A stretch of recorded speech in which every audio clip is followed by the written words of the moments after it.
Good morning friends.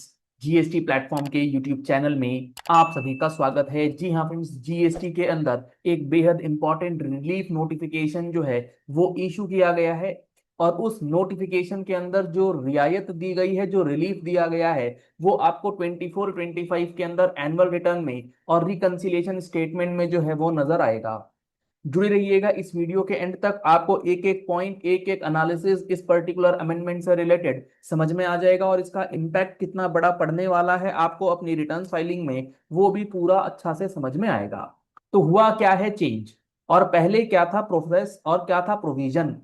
तो आपको सबको पता होना चाहिए कि जब आप अपनी एनुअल रिटर्न फाइल करते हैं GSTR 9, और उस GSTR 9 की फाइलिंग में आप अपनी सेल्स का टर्नओवर, आप अपने इनपुट टैक्स क्रेडिट का टर्नओवर, ये सारा कुछ डिक्लेयर करते हैं। और डिक्लेरेशन करने के बाद जब आप अपनी फाइलिंग करते हैं, तो at the time of filing अगर आपका कुछ अमाउंट पेएबल बन जाता है, तो उस अमाउंट का जो पेएबल पोर्शन है उसको पेमेंट करने के लिए जो आपके पास मैकेनिज्म था, उस मैकेनिज्म में अब काफी इंपॉर्टेंट चेंजेस जो हैं वो गवर्नमेंट ने करे हैं। क्या अमेंडमेंट करा है, क्या चेंज करा है, सबसे पहले वो समझते हैं। यहां पर आप देख पा रहे हैं GSTR 9 का जो हमारा टेबल नंबर 9 है। और GSTR 9 का टेबल नंबर 9 क्या होता है? ये आपके पूरे साल का जो भी अमाउंट टैक्स पेएबल बनता है और जो आपने टैक्स पे किया होता है उसका एक समरी है। अब इसके अंदर आप देख रहे हैं टैक्स पेएबल वाला फिगर जो है आपको इस टेबल में नजर आता है, पहले भी नजर आता था, अभी भी नजर आ रहा है। और यहां पर आपको दिख रहा है पेड वाला सेक्शन, यानी कि आपने जो ये पेएबल अमाउंट है, इस पेएबल अमाउंट का जो अमाउंट पे करा है, या तो वो करा होगा पे थ्रू कैश, या आपने करा होगा ITC। अब मान लीजिए आप 24-25 की एनुअल रिटर्न भर रहे हैं, और 24-25 का जब आपने बुक्स ऑफ अकाउंट चेक करा, सारा कुछ चेक करा, तो आपने ये देखा कि 1 लाख रुपए का अमाउंट पेएबल बन रहा है। और इस 1 लाख रुपए के सामने जो एक्चुअल पेएबल बनता था, आपने अपनी GSTR 1 और 3B में सिर्फ और सिर्फ 90,000 ही पेमेंट कर रखा है मान लीजिए। और आपको जब एनुअल रिटर्न फाइल कर रहे हैं तब पता लग रहा है कि आपका 10,000 रुपए का अमाउंट छूट गया था, आपसे पेमेंट नहीं हो पाया था। तो अब आप जब ये टैक्स पेएबल वाला सेक्शन भरेंगे, तो यहां पर आप डालेंगे 1 लाख रुपए। और जो आपने पेमेंट एक्चुअली करा है 24-25 में, चाहे वो कैश के थ्रू करा हो, चाहे वो ITC के थ्रू करा हो, बैलेंस आपका 90,000 जो पेड है वो चला जाएगा। अब यहां पर जो सबसे पहला चेंज है, इस पेएबल और इस पेड के बीच का जो डिफरेंस है 10,000 रुपीज, ये आपको GSTR 9 में कहीं भी डिक्लेयर करने का ऑप्शन नहीं था 23-24 तक। लेकिन 24-25 से अगर आपकी ऐसी कोई डिफरेंसेस निकल के आ रही हैं, तो अब आपके लिए एक सेपरेट कॉलम दे दिया गया है, difference between tax payable and tax paid. यानी कि 1 लाख रुपए एक्चुअली पेएबल था, आपने पे किया है 90,000। 10,000 रुपीज का जो अमाउंट पेएबल बन रहा है, जो कि आपको GSTR 9 से भरना है, वो आपको अलग से दिखेगा। अब जो दूसरा है और सबसे महत्वपूर्ण है वो क्या, इस 10,000 का जो आप पेमेंट करेंगे, ये आप पेमेंट करेंगे थ्रू DRC 03, और उसको आप वॉलेंट्री करेंगे under section 73 sub section 5 up till 23-24। लेकिन 24-25 से आपको 73-5 सिलेक्ट नहीं करना है, क्योंकि अब एप्लीकेबल है सेक्शन 74 कैपिटल A। अब ये जो आप 10,000 का पेमेंट करेंगे, अभी तक 23-24 तक ये बताया जाता था, ये प्रोविजन था कि एनुअल रिटर्न की कोई लाइबिलिटी है, ये 10,000 रुपीज की liability normal course of business में आप इसका पेमेंट कैश से भी कर सकते थे, ITC से भी कर सकते थे।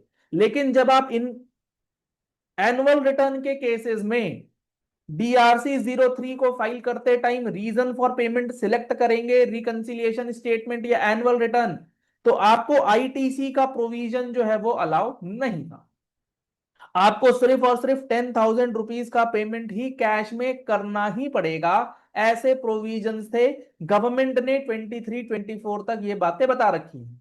लेकिन 24-25 से गवर्नमेंट ने कह दिया है कि आपका जो ये 10,000 रुपीज का एडिशनल लाइबिलिटी पेमेंट होना है, आपके GSTR 9 की वजह से हो या आपकी ये लाइबिलिटी GSTR 9C की वजह से निकलेगी, आप इसका पेमेंट अपने हिसाब से कैश में भी कर सकते हैं और आप इसका पेमेंट क्रेडिट में भी कर सकते हैं। यानी कि कैश और क्रेडिट दोनों का ऑप्शन अब आपको बैलेंस टैक्स लाइबिलिटी को पे करने के लिए गवर्नमेंट ने इनेबल कर दिया है।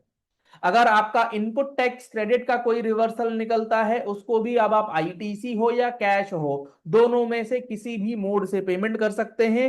इसके लिए गवर्नमेंट ने ऑलरेडी DRC 03 का जो पेमेंट मैकेनिज्म है, उस पेमेंट मैकेनिज्म के अंदर जो पहले वर्ड्स लिखे गए थे, इलेक्ट्रॉनिक क्रेडिट लेजर ओनली, तो वहां पर आपको अब कैश के साथ साथ इलेक्ट्रॉनिक क्रेडिट लेजर जो है वो भी ऐड कर दिया गया। तो ये एक बेहद इंपॉर्टेंट और मेजर चेंज किया गया है GST return filing, particularly GST annual return filing, जिसके अंदर आपका डिफरेंस अमाउंट अलग टेबल में नजर आएगा और इसका पेमेंट अब आप क्रेडिट हो या कैश दोनों ही मैकेनिज्म से कर सकते हैं। तो ये बेहद इंपॉर्टेंट और एक रिलीफ मेजर जो है वो गवर्नमेंट ने अनाउंस करा है। चलिए इस वीडियो को यही एंड करते हैं। आशा करते हैं आपको ये वाली बात बहुत अच्छी तरीके से समझ में आ गई होंगी कि किस तरीके से अब आपको अपना एनुअल रिटर्न के अंदर एडिशनल लाइबिलिटी अगर निकल रहा है तो पेमेंट करना है। सेम मैकेनिज्म आपको GSTR 9C यानी कि रिकंसिलिएशन स्टेटमेंट में भी इनेबल कर दिया गया है। अगर आप GSTR 9 9C का कंप्लीट ट्रेनिंग सेशन देखना चाहते हैं, सीखना चाहते हैं 24-25 के लिए, तो आप हमारा GST का फुल कोर्स ज्वाइन कर सकते हैं। जी हाँ फ्रेंड्स, इस GST के फुल कोर्स के अंदर आपको मिलेगा 180+ आवर्स का सेशन, जिसकी वैलिडिटी होगी 1 ईयर की, जिसमें complete coverage of GST provisions, rules, return सब कुछ रहेगा और इसमें आपको मिलेगा फ्री एनुअल रिटर्न का क्लास। और अगर आप सिर्फ एनुअल रिटर्न का सेशन लेना चाहते हैं तो आप इसके लिए भी एनरोल कर सकते हैं। कॉन्टैक्ट नंबर्स आपको स्क्रीन पर दिए गए हैं, दिए गए नंबर्स पे कॉल करके, व्हाट्सएप करके आप पूरे कंप्लीट सेशन की इंफॉर्मेशन या एनुअल रिटर्न के सेशन की इंफॉर्मेशन भी ले सकते हैं। अगर आप फुल कोर्स ज्वाइन करते हैं तो इसके अंदर आपको अभी मिलेगा 10% का फेस्टिवल डिस्काउंट ऑफर। आप इस डिस्काउंटेड ऑफर के अंदर भी एनरोलमेंट करा सकते हैं। मोबाइल एप्लीकेशन प्ले स्टोर पर अवेलेबल है। GST प्लेटफॉर्म का लिंक आपको वीडियो के डिस्क्रिप्शन बॉक्स में दिया गया है, या फिर आप हमारी वेबसाइट gstplatform.com विजिट कर सकते हैं और वहां से भी इंफॉर्मेशन ले सकते हैं। पहली बार आए हैं हमारे YouTube चैनल पर तो हमारे चैनल को फॉलो कर लीजिए, सब्सक्राइब कर लीजिए नोटिफिकेशन बेल के साथ ऐसे ही इंपॉर्टेंट एंड प्रैक्टिकल वीडियोस के लिए। Thank you and have a nice day.